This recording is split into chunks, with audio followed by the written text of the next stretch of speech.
And we are live coast to coast. Hello, everyone. Welcome to today's webcast, Lead Client Straight to You, a new paid search roadmap. I'm Nathan Chapman, president here at Firmidable. If you've joined us for some of our previous webcasts, well, today's going to be a little bit different, and I, for one, are very much looking forward to it. For one thing, today I'm going to cruise through this hour as your moderator, while the presentation will be handled by Firmidable's rock star senior account executive, Alex Ludwig. The other thing that's different today is that in each of our previous webcasts, we exposed you to a range of marketing strategies and solutions. But today, we're going to focus on just one. That'll give us time to dive in much deeper. Alex plans to cover some basics first, just to be sure we're all on the same playing field. So if the first part is too basic for you, be patient. We're going to dive deeper and deeper. On the other hand, if you're not that digitally sophisticated, the latter parts of the presentation may get more complex than you can or want to absorb. That's okay too. We think it'll still be good for you to be exposed to these concepts, even if you never try and master them. Okay, some last housekeeping items. First, this webinar will be recorded, so you're going to receive a follow-up email with a link to the recording. Secondly, on this next slide, we've taken a screenshot of an example of the attendee interface. You should see something that looks like this. You can submit text questions and comments throughout the presentation by typing your questions into the questions pane of that control panel. You can send in your questions anytime you want during the presentation, but we're going to collect them and address them all during the Q&A session at the end of the presentation. You'll also have the opportunity to interact with us through two polls during the presentation. We'll instruct you how to do that as we get to that point. With that, I'm excited to take this opportunity to introduce you to Alex Ludwig, Senior Account Executive at Firmidable. Alex, it's all yours. Thanks, Nathan, and welcome everybody to today's webinar. If you're here today, you probably understand the potential importance of paid search as a tool, or you're looking to find out, really how to do it correctly for your industry, for your law firm, for your practice areas. For us, it's one tool in the arsenal of strategies that we use for our clients, but it's a very important tool. It's one that can be used by itself, standalone, as part of a more cohesive marketing plan. So our goal today, as Nathan said, is going to be able to pull back the layer to show you the nuances that go into a paid search campaign, particularly for law firms and for specific practice areas. Because ultimately, we want you to be able to say some things that we've been hearing from our clients, like how January 2018 and 2018 in general was the highest ever recorded month and quarter for new cases, how internet inquiries are starting to exceed all other sources. And even one of our newer clients, their first month utilizing paid search with us had the most monthly cases that they've seen in a very long time. And obviously, what all these clients have in common is what we're talking about today, the highly optimized paid search campaigns. And you might know it as Google Ads, as PPC or pay-per-click, as SEM or search engine marketing. We're specifically talking about the text-based ads that you see in the search engine results page, specifically on Google for today, for simplicity's sake. But what we're going to do is we're going to focus on three important aspects anytime we're looking at one of these paid search campaigns. First, that's going to be a thorough and optimized setup based on your firm's particular needs and specific goals and budgetary restraints. Then we're going to have the ongoing management and optimizations that lead to the results that we're really looking for, from the clicks to the leads to the cases and the actual revenue coming in for your firm. And all of that is going to help us, all those results are going to help us make more pertinent decisions on an ongoing basis with your management. So it's going to be very cyclical, where we see the results, we take that information and any new information in the market, and we continue implementing that into the management to get you better and better results over time. So we don't want to overlook any aspect of these three things: setup, management, and then eventually your results. Before I get into the sections we're going to cover, though, I want to stop real quick for an audience poll just to see your familiarity with paid search. So in just a second, you should be seeing a poll that says, what is your familiarity with paid search for your law firm? And so you have four options there. You can click on any of those and then click submit. Our four options are very familiar. Maybe you utilize a campaign and you utilize it well. You're moderately familiar, where you utilized it before in the past, or you do it now, but you're just not sure the results you're getting. You're not familiar with it much, but you know what it is, or you just have absolutely zero knowledge of what paid search and how it could benefit your firm. So I'm going to give a couple more seconds as I see some people still are clicking in. All right, and I'm gonna close the poll and share the results with you. It looks like we're pretty much broken into thirds, with some of you very familiar with it, somewhat, and not familiar at all. So today's presentation, I feel like everybody here is going to get something from it, no matter how familiar you are with it, or if you're just kind of getting started with it. So what we'll be covering today, we'll be starting with number one, what is paid search and why I love it for law firms. Then number two, how not all leads are created equal, and how paid search results can vary depending on the campaign, and especially compared to buying leads from third-party vendors. Then we're going to jump into the most important part, how to make the most of your money and what success looks like. These are the parts we're going to dive a good bit deeper with that, to show you the really behind the scenes of it, with that last part being some actual success and results we're seeing for our law firms in two different practice areas. Then we're going to close it up with a couple quick sections, one, a tricky part for law firms, and then finally the next steps for law firms that are winning. So first, let's jump into what is paid search, why I love it for law firms. So we're just going to spend a minute here. But as I mentioned earlier, we're talking more about the text-based Google ads. So if we're looking at the results here, this is actually a search I did recently when I was looking for a new vehicle. So you see it says Toyota dealership. And with that, just like in the legal industry, it's typically pretty competitive. So we see where all the red arrows are pointing are various paid search ads. And we know they're ads because they have the little square with the letters AD in them.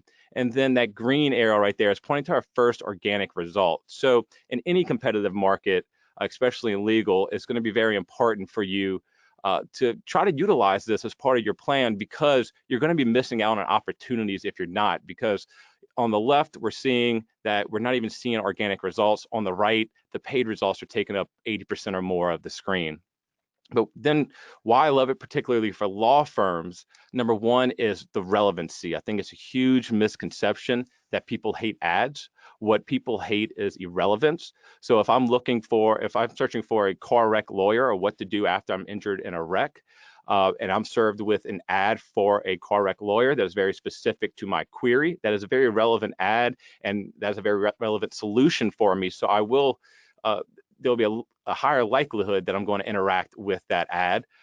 Number two, the flexibility. It can be utilized as a standalone thing where maybe you're just getting started and you need to start kind of getting some results in the door, snowballing those budgets so you can grow over time. Or if you have a large marketing effort and already in place, this is another aspect that you can add to it or grow within it to really work between all your various advertising mediums. Next is the competition, where it almost sounds counterintuitive, but I like the competition because we get to see what other law firms are doing. We get to see what they're getting wrong, and that way we can make smart decisions on how to make sure we're beating your specific competition in your specific markets for your specific practice areas and goals. And then finally, I love it because it's immediate. Once we get it set up and we get it going, you're going to notice immediately that you're going to start getting more calls. You're going to start getting more website leads. They're going to lead to more intakes and cases for you that are going to have some good revenue coming in for you down the road once those cases are resolved. But there is still one more reason why I like it for law firms, and it's because being number one is simply not enough. And when I say number one, I'm talking when someone says, hey, I want to be number one for this keyword or for that keyword, and that's typically speaking from an organic standpoint. But if we search for a competitive item like a car wreck lawyer, and especially if we're in a buying mode, it's going to be very competitive in nature. So if I search for a car wreck lawyer, I'm showing that I'm kind of in buying mode because I'm looking for a lawyer at this point. And when we get the first screen on our mobile device, you see we have two paid search ads here. If I continue scrolling, don't interact with those, I then get to what's called the 3-pack or the map pack. And this, since Google's recognizing that I have local relevancy, I'm looking for a service that is most likely going to be a local person that I deal with, they're going to show me the map with some possible results and then 3 organic results, but they also allow 1 ad in there as well. And you see that top one in there is the ad. So let's say I don't click on any of those, I keep scrolling, I finally get to the organic results. And what you'll see on that screen is that none of those results were actually in the first 2 screens. So they're missing out on many opportunities by not utilizing paid search. And I'm focusing very heavily here on mobile because especially our firms that are utilizing a good paid search and digital strategy, we're seeing the mobile visits to their site just grow and grow and grow. Right now, typically we'll see over 60%, especially if they have a strong digital program. Now, we don't ignore the desktop items, but making sure that you're optimized for mobile is going to be of utmost importance for any digital campaign that you're doing. So now that we have that quickly defined, let's jump into how not all leads are created equal. And what I'm really stressing here is that you shouldn't buy someone else's leads. You should own your leads all the way through that user's funnel. And when I say buy leads, I'm sure many of you on here have probably bought leads from third-party services, and you're probably pretty familiar with it. One way that they get those leads to turn around and sell to you is that they run very kind of generic paid search ads where you see on the one on the bottom that's in the red box that it doesn't mention any particular law firm, but it mentions the legal practice. And if you click on that, you go to a very generic landing page. It almost looks like a governmental type of site. It doesn't look like a law firm site. And they capture as many leads as they can and as many markets as they can, and then they turn around and try to sell those off to law firms that are in that market. The problem with this is you're getting no brand ability, you're getting no brand recognition, and you're not owning the user's search funnel and relevancy.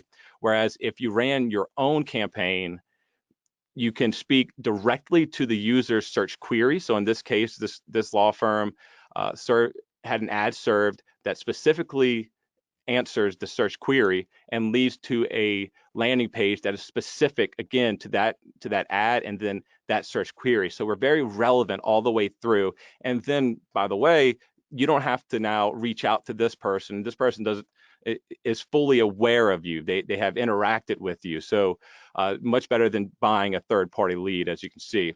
And the other aspect that's going to be very important here is that we can remove some friction if you're actually owning the whole process. We can add call extensions to many of our ads where they can actually interact and call you directly from the ad, skipping a landing page in general. And you can't really do that with when you're buying third-party leads. So now we're going to really get into the nitty gritty of it. We're going to start with the most important part, and I'm going to really show you kind of the behind the scenes of a Google Ads campaign right here. So the most important part we're going to touch on is the actual campaign setup. And one reason I call this the most important part is people tend to overlook it, like, oh yeah, I just got to get it set up so I can then get it running and be spending an ad budget. But if you set it up with specific intent and goals in mind up front, you're going to be better set for success immediately. And then that success will just snowball more over time as we're using the real data that's coming in for you to make those campaign adjustments. So our setup process was developed by doing this for numerous firms across the country, seeing what's working, what's not working, taking the best practices and mixing that with keyword research and specific items to whatever firm we're talking to and whatever market they're in. So we're mixing those things that are specific with the firm with our best practices and setup that has been developed with dozens of law firms around the country to get our expert setup. And so what does that expert campaign setup look like? Well, number one, it should always start with what are your goals, and secondarily to that, what is your budget? What do you expect to spend to achieve those goals? And the reason this is important is because we want to make sure that we're reaching the exact audience for the exact thing in your area that you want. And depending on your budget, we're going to hit certain areas first and then hit secondary and tertiary areas after that that continue to give us a good ROI. We want to do the same thing with the $5,000 budget for a PI attorney in, say, Atlanta, as we would for a PI attorney in a smaller market, or another PI attorney in that same market with a much larger budget. So as I mentioned, it's not going to be a one-size-fits-all approach. It's going to be very specific to your goals and to your firm. But it is going to include some things kind of across the board, and that's going to be keyword research, ad copy and landing page copy development, landing page design, and then of course the implementation of all of those into that Google backend in a very organized and segmented way. And we mentioned the landing page and copy and design because you want to make sure that you're building specific pages for these campaigns. You don't want to direct your the search engine users to random pages that seem like they would be good for those searches. You want that page to speak directly to that ad that's speaking directly to that user search query. We're going to have implementation of form, call, and chat tracking because ultimately we need to be tracking what we consider the leads. Of course, we're going to go further with this, and we would meet with the firms that we're working with to get intake tracking and revenue tracking so that we can really see what the real ROI for you is in the end, because at the end of the day, it needs to make money for you, not just generate a whole bunch of impressions and clicks. And then finally, we're going to have the backend setup. These go into a little bit more of the nuanced things like geo targets, budget parameters, bid modifiers, and much more that I'm not going to get into right now, but a little bit in here. But we're also going to organize them into campaigns and ad groups and implement ad extensions. And I just want to show a quick example of this because this is a typical ad that you may see that we develop for one of our firms to where it matches the search user's query. But the actual part above the highlighted section that you're seeing right now is the ad that we set up in the back end. And then we set up actual what we call ad extensions that can be added to any and all of our ads. So each highlighted section is a different ad extension, and we're going to get into those in a little bit, but you can see that if those are set up correctly, they're going to add a lot of prominence and interaction to our ads. So when we look under the hood, we're going to first start at campaigns, jump into our ad groups, and then go into our keywords, our ads, those extensions I was just mentioning, and our landing pages. So let's look at that kind of hierarchy of how we would set it up in first a simplistic way. Number one, we're going to, in our AdWords account, we're going to have our campaigns, and these are going to be our top level categories. This could be your major practice areas that you want to target, or it could be the major kind of services underneath each practice area. Or if you're only targeting one practice area, it could be those major services. You're then going to have the ad groups that those campaigns are further split into. These are going to be the common themes under each category to further organize and segment for maximum relevancy to match your user search intent. Each ad group is going to have a set of target keywords that are then going to prompt particular ad text and particular landing pages, and that's going to go across the board. So let's first start with our campaigns. As I mentioned, it's the top level categories. They contain those sets of ad groups, but they're also going to share a budget, location targeting, and much more. So if we look at a real life example of a back end, you'll see we have our campaigns in that purple highlight right there. We got about 8 different campaigns. This one in particular is for a large scale disability paid search campaign in a large market. So we have it where those campaigns are a top level category. So what are the top level things under disability law that we would want to make sure we're segmented out to be as relevant as possible? Well, applying for disability, children's disability, you've been denied your disability, you have a particular impairment that you're searching about, are you searching for a disability lawyer, and so on. That's how we really segment out the top level campaigns. From there, we're going to organize those into ad groups under each one of those campaigns. So again, common themes under each of the campaigns or top level categories. They're going to contain those sets of ads that share keyword targets and landing pages. So if we click through from that applying campaign that I just showed you to its ad groups, we're going to see 5 of them here. And these 5 are kind of common themes in the way people search for applying for disability and disability law in general. So they're searching for applications or just in general applying or filing, getting, claiming. And I know that they may all sound very similar, but they're all going to, the way we have it set up, they're going to trigger different ads and keywords, so we're being as relevant as possible to the search user's query from top to bottom. And you even see, if you look to the right, the clicks and impressions, they're all receiving a good number of clicks and impressions. So it's good that we have it set up to where it's being very granular in the way that we serve our ads in the end. And another quick example, if we clicked on the impairments campaign, we're going to get the ad groups for that, which are then broken. Those are broken down into the actual impairments people might be searching on, along with disability law. And of course, you can do this with other types of law as well. So that could be back pain, cancer, diabetes, and so on. So as we go down our hierarchy here, we get into our keywords, our ad text, and landing pages. To look at the keywords real quick, we went from applying campaign to our application ad group, and we get to our keywords. This is just a small snippet of what we would see on our back end for that particular ad group. So we can have dozens of ad groups set up in the back end. They're going to have keyword targets, and typically we're going to try to get these around 20 or so different keyword targets, because we're going to use modifiers, and that's those plus signs, those brackets, those quotes that you see right there that are going to help us get these ads to show for thousands of different search queries. So we may be targeting on the back end what looks like 20 keywords, but it's really thousands, and keeps the relevance very high for us. And if we look at those modifiers, we have the exact match modifier, which is the brackets. So if you target the keyword with a bracket around it, like I have here, injury lawyer as an example, the ad that's associated with that keyword target would only be served if someone's searching exactly that, injury lawyer. You can't put it in a different order. You can't add anything to it. It has to be that exact match.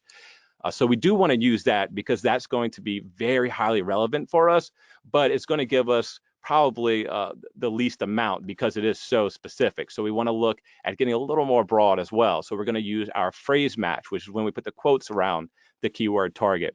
And in this case, that means the keyword has to show up in the search query, but it has to be in that order together. So injury lawyer has to be together, but it could have words before and after it. So an example would be if someone searched for a car wreck injury lawyer, or when do I need to hire an injury lawyer? Things like that, it would trigger the keyword that's going to trigger the ad. So we do want to use those, because that's still very relevant to us, but a little more broad. We're going to get some more activity from it. Then we're going to have our broad match modifier, which is going to be those plus signs you can put in front of one or all the words in the keyword target. This just means that those keywords have to be in the search query, but not in any particular order. So for example, it could be injury wreck lawyer, or if I've been injured in a wreck, when do I hire a lawyer? Things like that, where injury and lawyer are still both in there, but it's a little more broad. So we do want to use those in the correct manner. The last one is broad, where we don't have anything on it. You see it's just standing alone by itself, injury lawyer. That's going to trigger lots of synonyms and lots of things that are possibly relevant to each individual word. So an example search might be trial attorney or heard at a law firm. So you want to be very careful about using broad.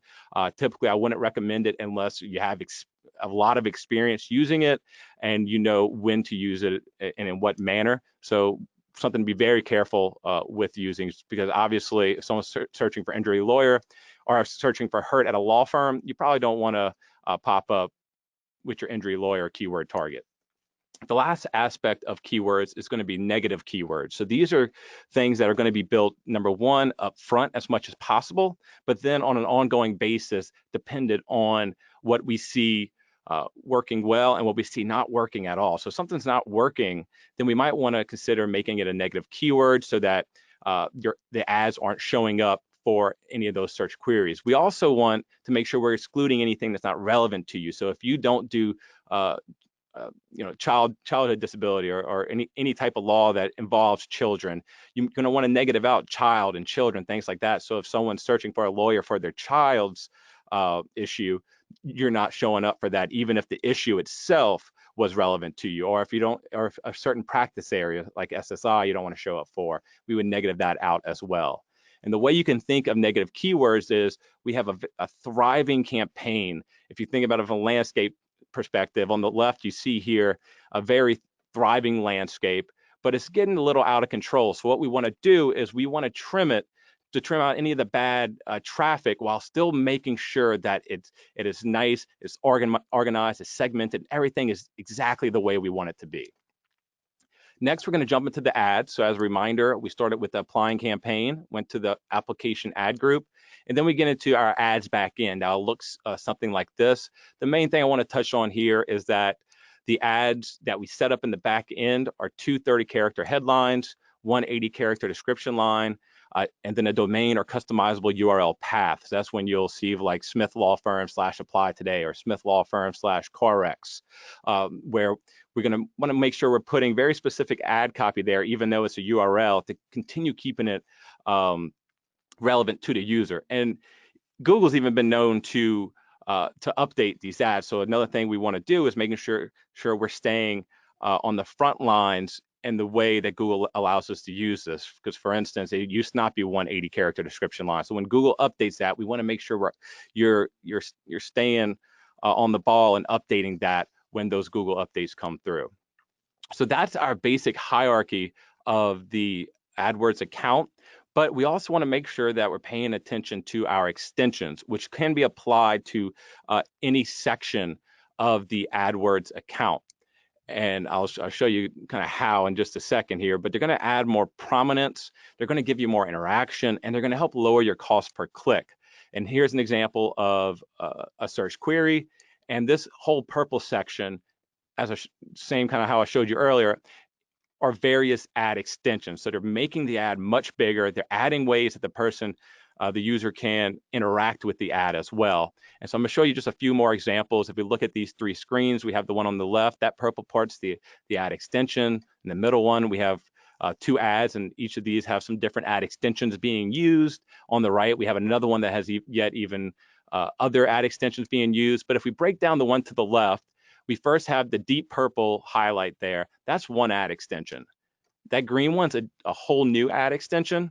The yellow there is another one, and the red one there is yet another ad extension. So, we can get as many as 4 and even in some cases more, depending on the situation, ad extensions to show, and they're going to give us a lot of prominence, a lot of relevancy, and a lot of interaction.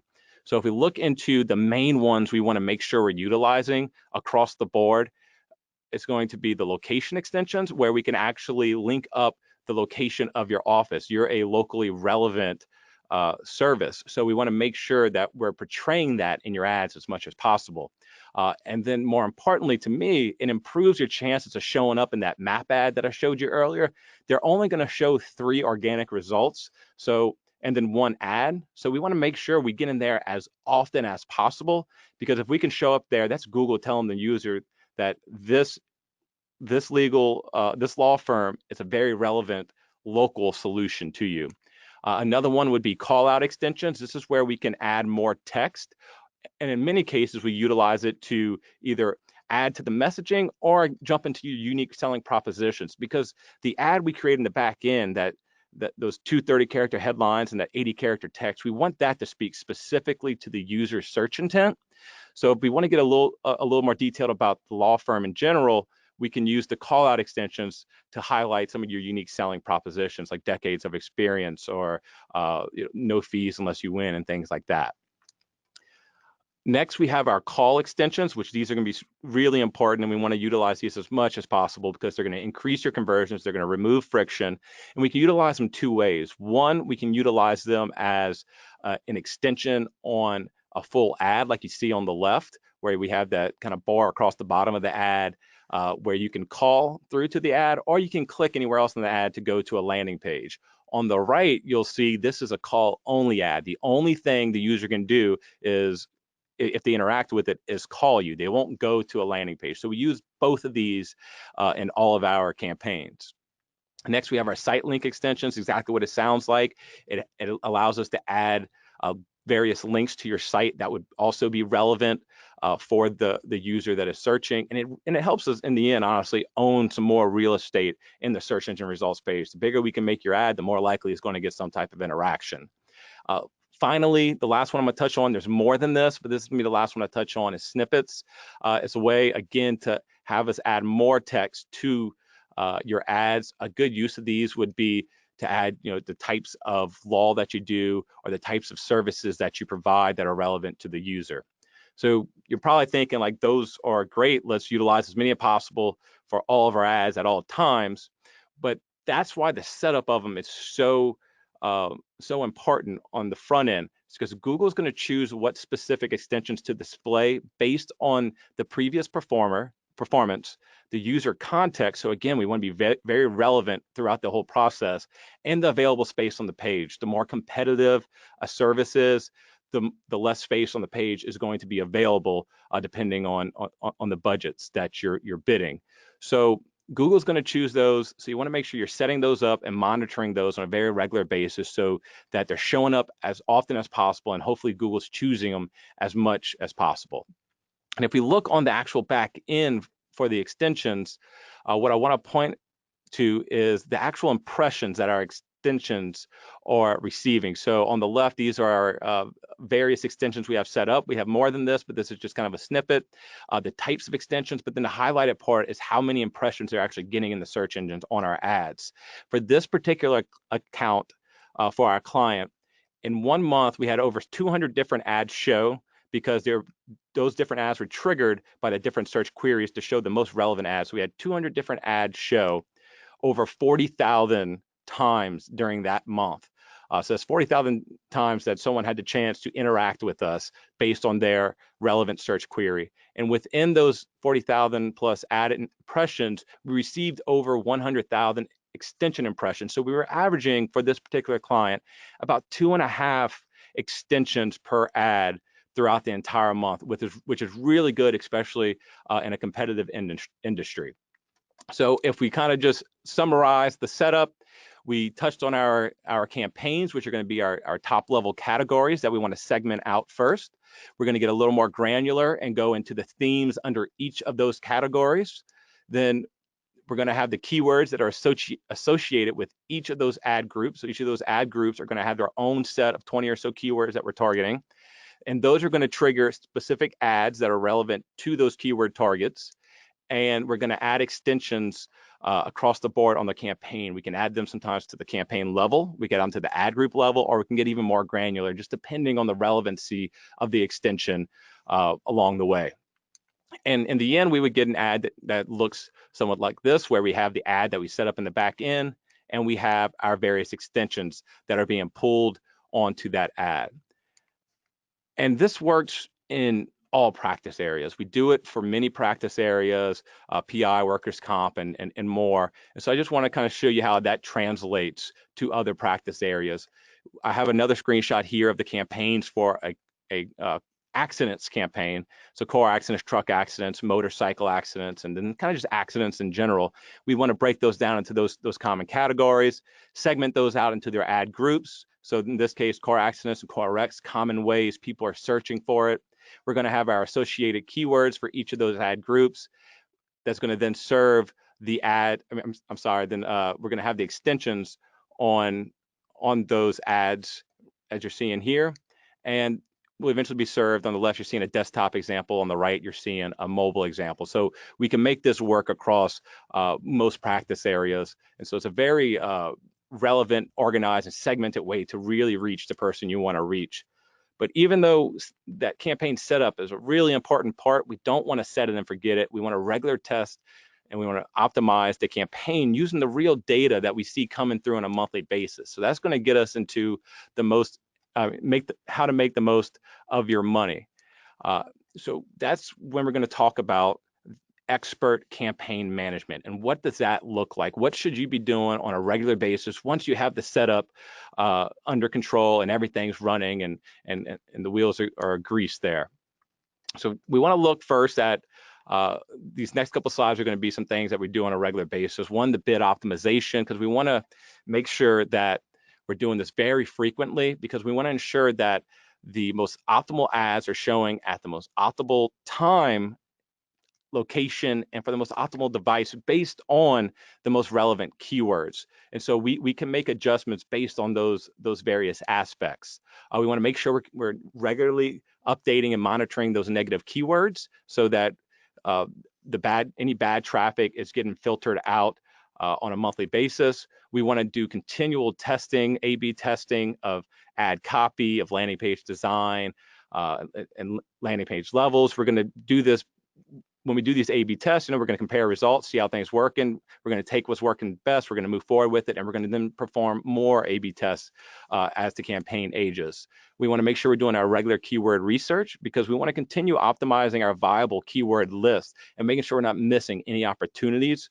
But we also want to check for any duplicate keywords because all those bid modifiers, they might overlap some. So we want to make sure we don't have that overlap. So we remove any duplicate keywords and remove keywords that just aren't being shown. So if you're not performing well, we just kind of want to take them out of the campaign.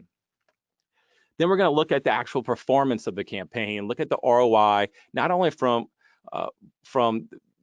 your end of the actual intakes and revenue you're making, but from the Google Ads back in the campaign performance, the ad group performance, the keyword performance, because from this, we're going to make our adjustments to the bids, the daily allocated budget. We're going to pause keywords and ad groups and whole campaigns when necessary. And we're going to add campaigns and keywords and various parts of the back end based on opportunities that we see as the campaigns age. We're also going to be looking at reporting and general maintenance. So every month, or you should be looking at reporting no matter what you're doing to see how everything's performing from every level across the board. Your geo targets down to the zip, the age and gender, the device, the quality score, the landing page results, and so on. And that's going to help make more and more informed decisions as the campaign ages month to month. And we're going to have our general maintenance, of course, where we want to make sure all the ad extensions are showing, make sure they're all up to date, ensure quality assurance of the conversions, making sure everything's coming through on a very regular basis, make sure nothing's dropping off, and making sure that there's no landing page issues. So a lot of agencies, and especially a lot of law firms that try to do it on their own, they'll set up these accounts and then just not really check them often, check them once a month, make sure they're not broken, make sure some results are still coming in from them. But we look at them on a very regular basis to make it a lot more fluid, because we want, in the end, our results to grow so that you can then reinvest those funds into other areas that make sense for you. And to touch on a couple of the important parts of the back end, one, we're going to have our geo targets. So we wanted to make sure we define these and compare performance across the different areas. We can get as small as what you're seeing on the left, where we're targeting specific towns or specific counties, or we can get a lot larger scale where the entire state is relevant to the firm, and they take cases across the entire state, and they even go into another state, but they don't go into the 2 red states. So we want to make sure we negative those out there. So we want to make sure we define those geo targets and target them very specifically, but also compare them across those targets. And we want to get local, even if we necessarily aren't. So in this case, since that law firm that's targeting the entire state of Michigan that you just saw there, their main office is near Detroit, but Grand Rapids is a huge market for them, and they've done business there for decades, and they've done thousands of cases out of that market. So it's a very relevant area to them, but they don't necessarily have an office there. So we want to take that as an opportunity to add some locally relevant copy to the ads for that particular area, because this law firm, even though they don't have an office there, they are going to be locally relevant to people in this market. And then we want to get local, even if we already are. As we showed you earlier, we got the 3-pack where Google's going to show 3 organic results for any locally relevant search query. We want to try to get in there. Number one, we want to try to get in there organically, but we also want to try to get in there with the paid ad, because if we're in there twice, that's even better. But if we're not showing up in there, because maybe based on where the person's searching from, we can try to get in there to be local, as local as possible for anybody that is searching. The next part we're going to touch on quickly is ad position. But before I get into that, I want to take this as an opportunity to launch another poll to get your thinking on what do you think your average ad position should be in the Google search results. Your ad position is going to be, if you're the first result on the entire page, you're number one, and then and so forth, number two, number three, and number four sometimes, and sometimes they even got them lower than that. So go ahead, take a second to say what you think your average ad position should be, whether it's number one, average out to 1.5, 2, 3, or other. So I'm gonna give you a second to finish getting those in.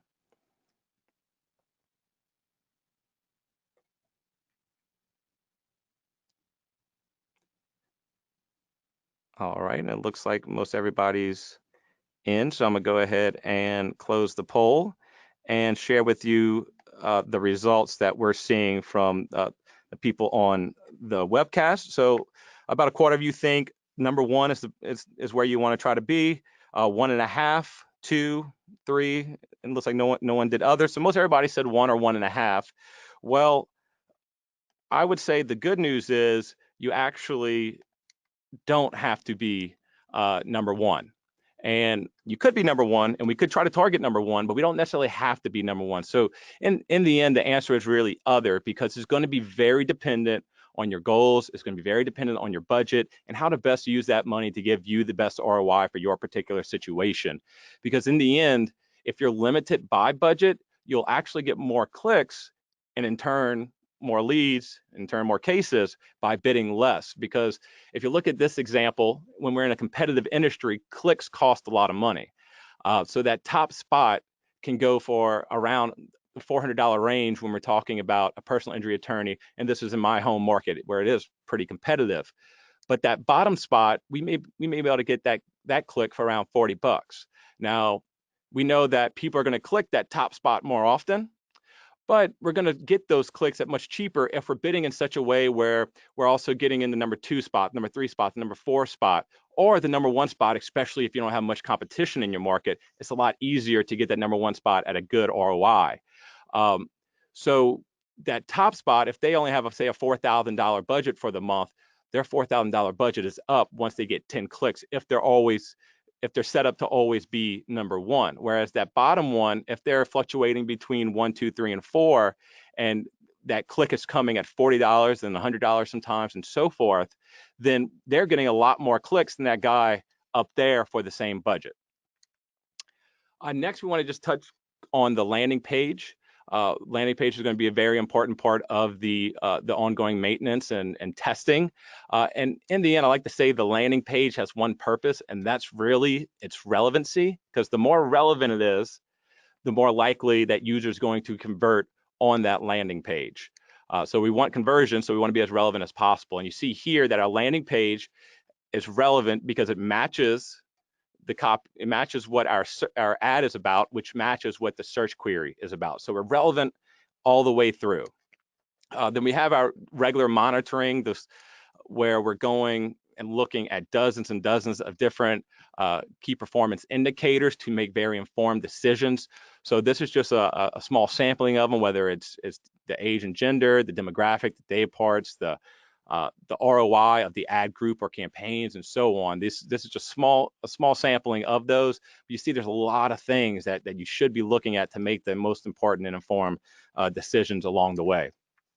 So now that we have it set up and we're making sure we're doing the right things every month in and month out to make these perform as best as possible without losing ground to any of the competition in the market, we want to look at, what does that success look like in the end, from the impressions all the way down to the actual cases and revenue that you should see coming in the door. So we're going to look at two separate campaigns. One's a full car accidents campaign that has an investment of $5,880. So this is actually a real life campaign of ours. That yielded us around 5,500 impressions within the search engine. So that's how many times the ads in this car accidents campaign was shown. That yielded an average of 149 clicks and 26 total leads. And we would expect that to get you at least 3 to 6 cases, depending on your conversion rate from the leads to the cases. In this particular sampling, I know that I believe it led to 4, but sometimes we'll see more than 6. Sometimes you'll see more on the low end, like 3. It just depends on the quality of that case and if you want to take it. If we look at an average car accident case fee, we went ahead and used 7,500. we'd be looking at a revenue of around $22,500 to $37,500 off of that $5,800 investment. So a really good ROI for it in the end. And I know for some of you that do car accidents, you probably think I'm being a little conservative with the 7,500. Maybe some of you think I'm being a little liberal with it. But we also know we get some of those home run cases where they're 20,000, 25,000, 50,000, even 100,000 sometimes, that help skew that revenue as well. But we like to kind of take our typical case value and just say 7,500, and here's our ROI on that. You can obviously turn that into whatever your average case fee is. If we look at this next campaign, it's a full campaign for Social Security disability and long-term disability, just under 13,000 a month, on average yielding around 36,000 impressions that are giving us 1,367 clicks or interactions per month. I say interactions because those clicks would also include any of those call clicks with to the ad.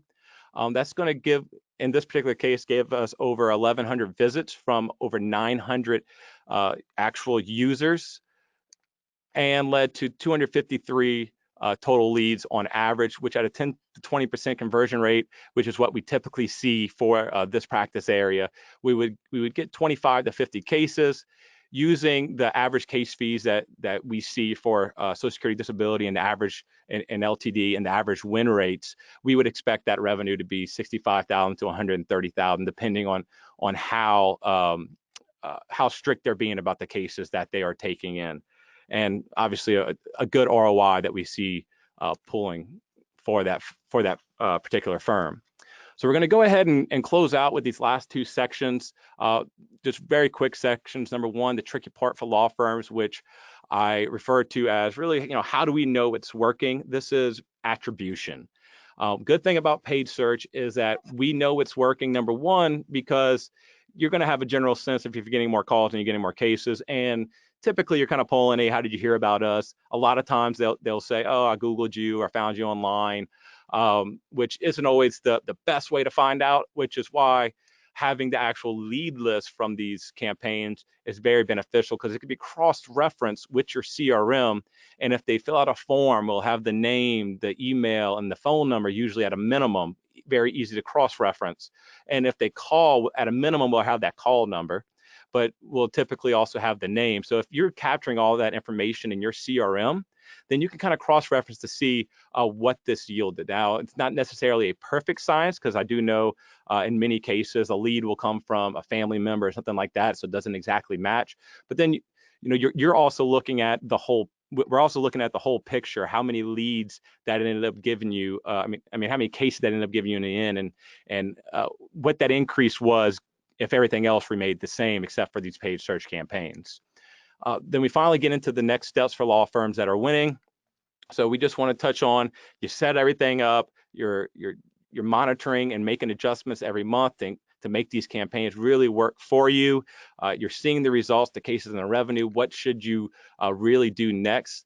Well, first I want to start with something that we should honestly set up from the beginning, but if we don't, we want to look at adding live chat and utilizing a call center, especially after hours, because then we can run these campaigns when you're not in the office, and they can actually talk to someone and actually have someone receiving that lead so that they stop searching for other law firms during the after hours time. So these will help you increase those conversions and ultimately revenue for the paid search campaigns. We want to continually optimize. This never stops. We want to make our adjustments. We want to make sure we're staying on the front lines of Google. And then we want to make sure that any of these new cases that we're bringing into the door from the paid search campaign, we're turning those into reviews and referrals, because ultimately we want to increase the lifetime value of every client that comes in, whether it's from a friend, whether it's from paid search, whether it's from TV. But obviously, if you're doing a paid search campaign, you're going to start getting a lot more people in the door. Let's increase that lifetime value by making them a referral, by getting them to leave reviews that people are reading, that helps solidify you as a leader in the market. So that's our 7 sections. We started with what was paid search, why we loved it for law firms, why you should really own the whole process. We dive deep into how it works and what success looks like, your attribution, then finally, what you should do next. So with that, I'm gonna give the mic back to Nathan. Thank you, Alex. Hey, it's almost time for questions and answers, but before we do that, I want to make an observation and an offer. Do you all remember at the beginning of Alex's presentation, those law firms that were having record-breaking results using paid search? Let me let you in on a secret. Not everybody does paid search the way Alex showed you today. The magic is not paid search, it's doing it with the level of strategy and detail like you saw today. So hopefully you learned something today to improve your paid search program if you have one. But if you say, on the other hand, I just as soon have Firmidable handle my paid search for me, then here's an offer.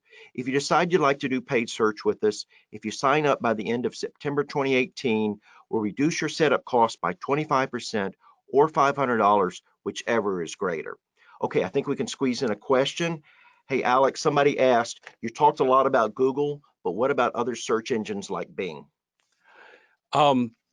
So one reason we talked about Google was for simplicity's sakes for this presentation, but also because we typically want to maximize Google first, because that's where we typically see a greater ROI and of course a greater search volume, because they do have a large share of the market, probably around 75% or so last time I looked at it. For full-fledged campaigns where we have grown these campaigns out extremely well, we do utilize Bing because it brings in some more ROI for our firms, and it's the obvious next place to go once we have Google shored up. And if someone came to me and said, what would an optimal campaign look like for me in my market, I would include Bing in that proposal to you, because that we would want to include that that 20%, 25% of the share of the market that we would otherwise be missing if we were only focusing on Google. And one more. How long do you need to run a paid search campaign to know if it's working? So you probably saw earlier that on one of the slides from our clients, they started it up and started working immediately. But typically, even with them, we want a minimum of 6 months to actually be able to use the data we see on an ongoing basis. You're going to see those results immediately, and you're going to see a growth in those results probably each month after that, at least a small growth. But over time, it's just going to get better and better. So typically, at least for us internally, we would want at least 6 months so that we're really using data, and then those decisions that we're making based on that data is then being seen. And ultimately, this is something that you're going to want to really grow your firm with. So I wouldn't want to just say test it out for a month to see what happens. You want that long-term growth mindset. Somebody else just sent one in. What about television? Would you switch to all paid search, or is there still a place for TV these days? There's definitely still a place for TV. I wouldn't want to make any broad statements. I think ultimately you would have a marketing plan that uses multiple avenues to get in, because the more things we could be on, obviously the better. But in many cases, we see where if we're prohibited by budget in a particular market because we just can't get, say, the TV frequency or something like that we want in a market, we can typically still get a good impression share in that market utilizing a paid search campaign. All righty. Well, thank you, Alex. Thank you for all our participants today. I want to thank everybody for attending today's webcast, Lead Client Straight to You, a new paid search roadmap. If you have any other questions, you can contact us directly. Once you leave today's webinar, you're going to get a survey on today's presentation, and we'd really appreciate it if you'd provide your feedback. You'll also receive a follow-up email within 48 hours with a link to view the recording of today's webinar. On behalf of the entire team here at Firmidable, thank you for joining us today, and have a great rest of your day.